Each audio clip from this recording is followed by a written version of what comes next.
Alors, le fait qu'on rajoute des nombres devant une molécule ou un atome pour pouvoir pondérer une équation chimique, ça s'appelle des coefficients stoichiométriques. C'est ce que j'ai mis ici en fluo, ça c'est important de savoir.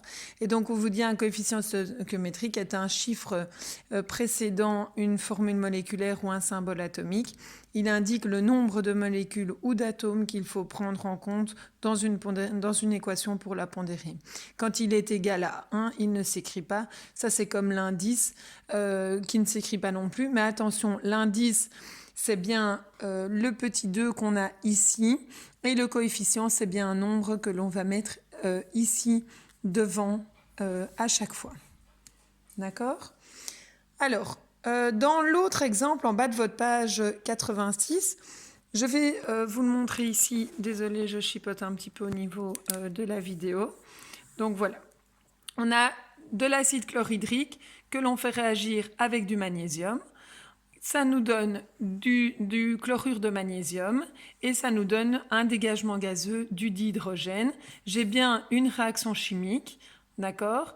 Mais vous remarquez que, par exemple, j'ai 2 atomes de chlore qui ont été produits. Or, je n'en avais qu'un au départ, donc c'est pas possible qu'il ait été créé comme ça, qu'il est apparu un atome de chlore en plus. Et au départ, j'avais un atome de hydrogène. Or, j'ai 2 qui ont été aussi au final, j'en ai 2 qui sont présents et donc j'en ai bien un qui a été en trop et qui donc devait bien être au départ.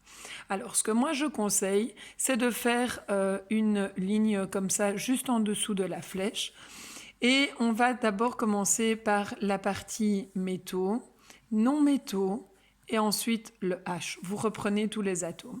Même chose en face, on met du Mg, on met du Cl et on met le H. On va ensuite compter dans les réactifs combien j'en avais. J'ai bien un atome de Mg. J'ai pas d'autre indice que le 1. J'ai un atome de Cl, j'ai un petit 1 qui est sous-entendu, et j'ai un atome de chlore. Au niveau du Mg dans les produits, j'ai bien un atome de Mg, j'ai bien 2 atomes de chlore et j'ai bien 2 atomes de H. Comment est-ce que je peux faire pour avoir 2 Cl au départ, 2 H au départ? Eh bien, je vais faire quoi? Je ne peux mettre qu'un nombre ici devant.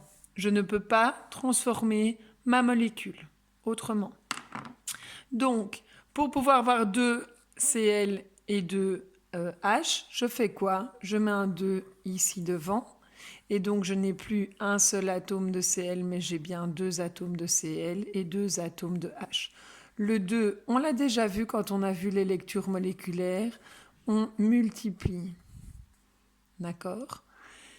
Si je vérifie, j'ai bien 2 atomes un atome de magnésium, 2 atomes de chlore, 2 atomes de H, c'est pondéré. Pondéré. Mon équation est pondérée.